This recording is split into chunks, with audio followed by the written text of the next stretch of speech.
Halo semuanya dan selamat datang. Hari ini kita bakal memulai sebuah petualangan seru buat ngebongkar bahan dasar dari dunia kita.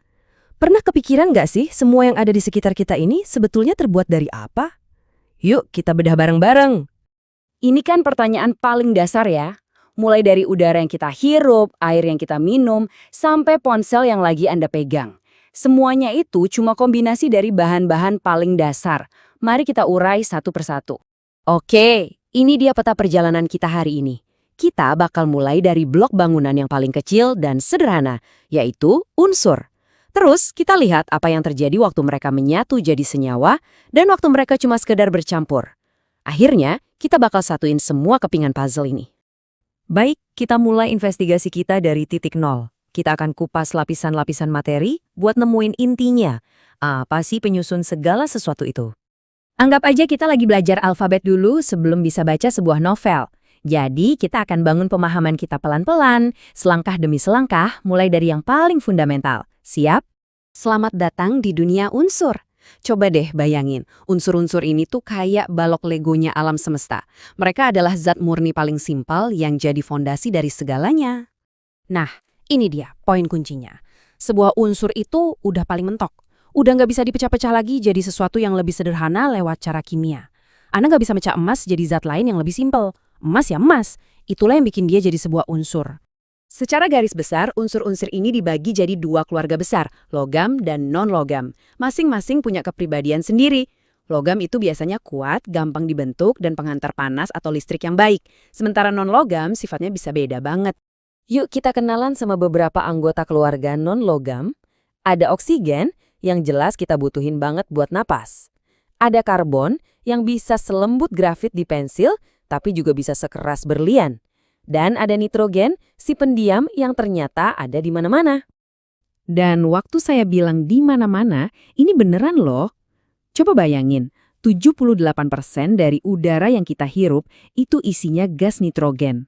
Ini nunjukin betapa unsur non-logam ini, walau nggak kelihatan, perannya sangat fundamental buat kehidupan kita. Kegunaannya juga nyata banget dalam hidup kita. Oksigen buat napas, nitrogen jadi bahan utama pupuk buat tanaman, neon buat lampu-lampu yang terang benderang, helium buat bikin balon terbang, dan hidrogen buat bahan bakar las yang panas banget. Kelihatannya abstrak, tapi nyatanya praktis banget. Sekarang kita pindah ke keluarga logam. Kita punya besi, si pekerja keras yang kuat tapi sayangnya gampang karatan. Terus ada emas, si cantik yang awet banget dan tahan korosi. Dan ada aluminium, si ringan tapi kuat yang punya lapisan pelindung alami dari karat. Nah, kombinasi ringan dan kuat inilah yang bikin aluminium jadi primadona di industri transportasi. Mulai dari badan pesawat, mobil, sampai kapal, perannya itu krusial banget. Tanpa unsur ini, perjalanan modern mungkin bakal terasa sangat berbeda. Oke, kita udah punya balok-balok legonya nih, yaitu unsur. Sekarang, apa yang terjadi kalau balok-balok ini kita klik dan sambungin secara kimiawi? Nah, ini saatnya kita lihat bagaimana mereka membentuk struktur baru yang luar biasa. Ini dia jawabannya, senyawa. Kata kuncinya di sini adalah terikat secara kimia. Ini bukan cuma dicampur aduk ya, ini adalah sebuah reaksi kimia yang menciptakan sesuatu yang sama sekali baru.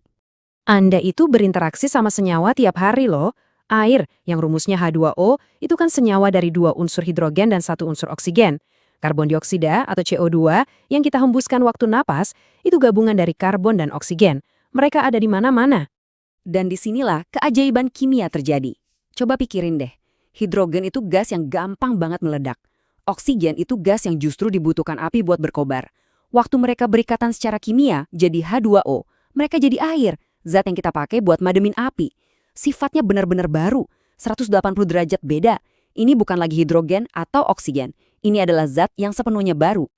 Kita udah lihat unsur yang berdiri sendiri dan unsur yang diikat secara kimia. Tapi gimana kalau kita cuma menggabungkan mereka secara fisik aja? Nah, ini membawa kita ke kategori terakhir, campuran. Pembedanya jelas banget, tidak terjadi reaksi kimia. Dalam campuran, semua komponennya cuma numpang ada di tempat yang sama, di waktu yang sama, mereka nggak berubah jadi zat baru. Gampangnya, bayangin aja semangkuk salad.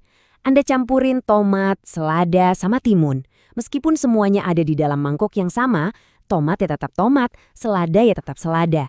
Sifat asli mereka nggak berubah sama sekali. Itulah inti dari sebuah campuran. Campuran sendiri ada dua jenis utama. Ada yang namanya campuran homogen, di mana semuanya larut sempurna dan kelihatan seragam, kayak gula di dalam air. Anda nggak bisa lagi bedain mana gula, mana air.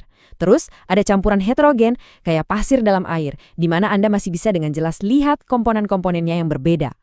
Dan jangan salah, campuran ini penting banget loh. Kita pakai di mana-mana. Mulai dari bikin makanan jadi lebih enak dan awet, ngeracik obat-obatan dengan kombinasi yang pas, sampai membangun gedung-gedung pencakar langit pakai beton yang intinya adalah campuran super kuat dari semen, pasir, dan air. Oke, kita udah bahas ketiga kategori ini satu persatu. Sekarang, ayo kita satukan semuanya biar kita dapat gambaran besarnya yang utuh dan jelas. Tabel ini ngerangkum semuanya dengan pas banget. Unsur itu bentuk paling sederhana, udah mentok. Senyawa itu hasil dari unsur-unsur yang terikat secara kimia, dan hasilnya punya sifat yang benar-benar baru. Sementara campuran itu cuma gabungan fisik, di mana setiap komponennya tetap jadi diri sendiri. Jadi kuncinya sederhana, terikat, atau sekedar bercampur. Itulah inti perbedaannya. Nah, sekarang tantangannya buat Anda. Coba deh lihat sekeliling Anda sekarang juga. Udara yang Anda hirup, kopi di meja Anda, atau mungkin perhiasan di jari Anda. Bisa nggak Anda bedain mana yang termasuk unsur, mana yang senyawa, dan mana yang campuran? Dunia jadi kelihatan sedikit berbeda kan?